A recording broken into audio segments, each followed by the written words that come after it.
Dua soalan. Soalan pertama, kenapa ilmu tasawuf banyak kena tempiah hadis palsu dan bid'ah? Ni soalan panas. Memang betul, dalam ilmu hadis, di antara penyumbang hadis palsu ialah golongan al-mutazahidun, golongan yang terbiasa dengan zuhud. Kenapa? Bukan semua, tapi kebanyakan. Ataupun salah satu penyebab daripada hadis palsu ni adalah golongan zuhud. Antara sebabnya adalah kerana niat yang baik tetapi jahil. Ada seorang pemalsu hadis. Nama dia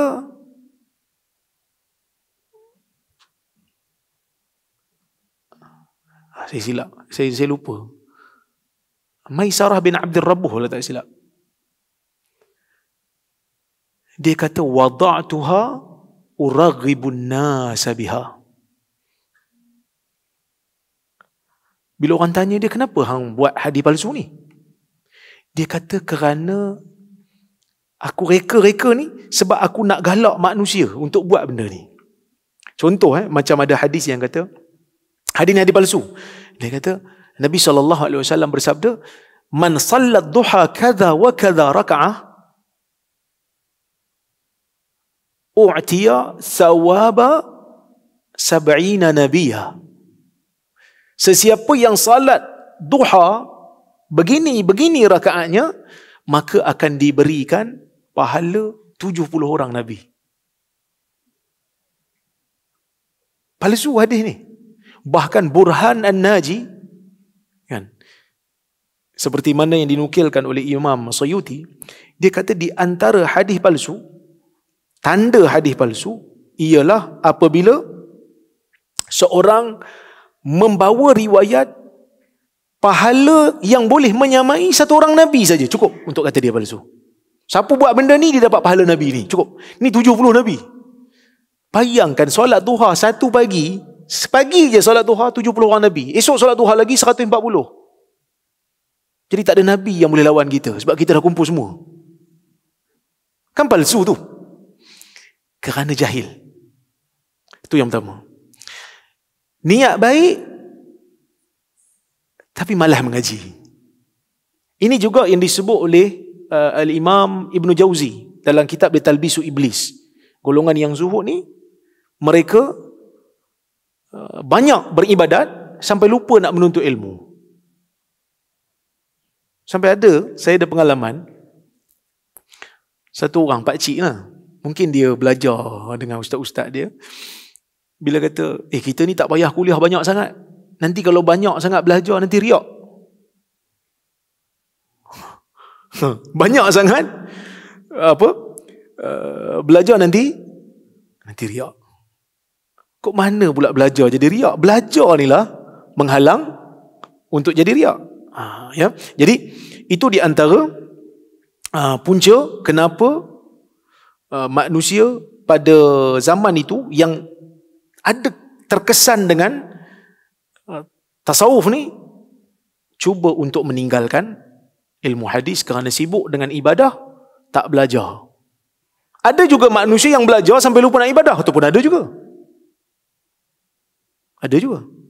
Jadi sebab itu Imam Malik dia ada pengalaman, Imam Malik ni dia tidak akan ambil hadis daripada orang yang lemah, orang yang pelupa. Tapi dalam banyak-banyak guru Imam Malik ni ada satu guru nama dia Abdul Karim bin Abil Mukhariq. Imam Malik ambil riwayat daripada dia, tapi dia tu lemah. Bila orang tanya, lah kali Imam Malik sedar, Imam Malik tinggalkan riwayat dia. Imam Malik kata, bila orang tanya kenapa tak ambil dah? Kenapa dulu riwayat? Dia kata apa? Gharrani buka'u kasratu bukaihi fil masjid. Imam Malik kata, aku terpedaya kerana dia banyak menangis dalam masjid.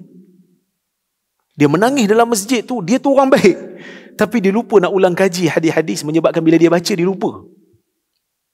Jadi Imam Malik terpedaya dan terpesona pada peringkat awal. Itu di antara sebab lah. Dan golongan-golongan yang zuhud ni, mereka juga cara pengambilan ilmu tu berbeza dengan orang-orang yang belajar hadis. Sebab tu daripada zaman dulu, sampai zaman sekarang. Berlaku pertembungan di antara ahli hadis dengan ahli tasawuf. Memang berlaku pertembungan.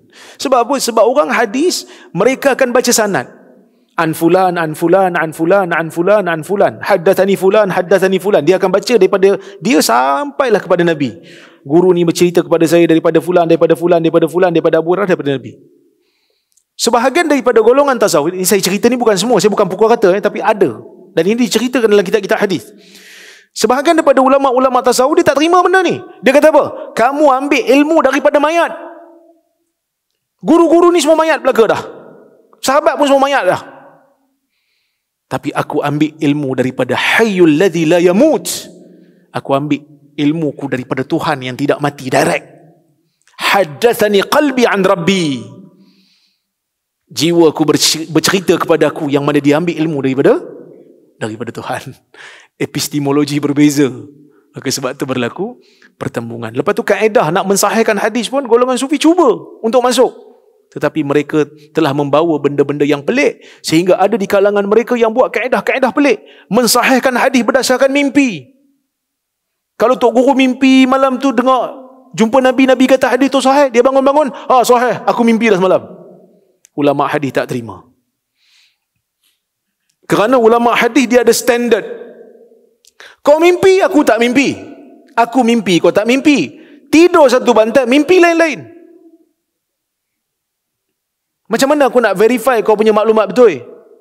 Mungkin kau lupa. Mungkin mimpi itu syaitan yang datang. Sebab itu ada seorang tabi'in, bila satu orang kata jumpa Nabi SAW,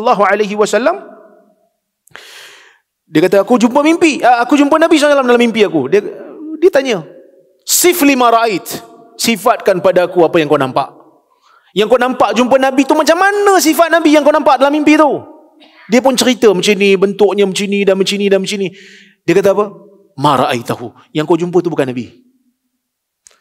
Nabi tak, syaitan tidak boleh menyerupai Nabi. Tetapi syaitan boleh menyerupai benda lain dan mengaku Nabi. Jadi macam mana cara kita nak tahu betul ke tak? Kena belajarlah hadis-hadis yang berkaitan dengan sifat Nabi. Kalau dalam mimpi kita tengok Nabi, dia mengaku dia Nabi, tiba-tiba kulit dia gelap, hidung dia peset, hidung sekemik, bukan Nabi lah. Tak? Tengok macam mana kau jumpa Nabi. Dia tengok, ya Allah, Masya Allah, Nabi. Tak sangka muka macam muka orang Abi nampak. Yang tu bukan Nabi. Nabi tak muka Melayu, Nabi muka Arab. Kan? Wallahualam. Terima kasih banyak. Kemudian ada ketarikat yang betul-betul ikut sunnah. Yang ni Syekh Al-Buti Asy'ari yang bukan Salafi. Dia pun jawab. Dia kata, aku mencari, aku pun tak jumpa tarikat pada hari ini yang boleh dikatakan bersih keseluruhannya.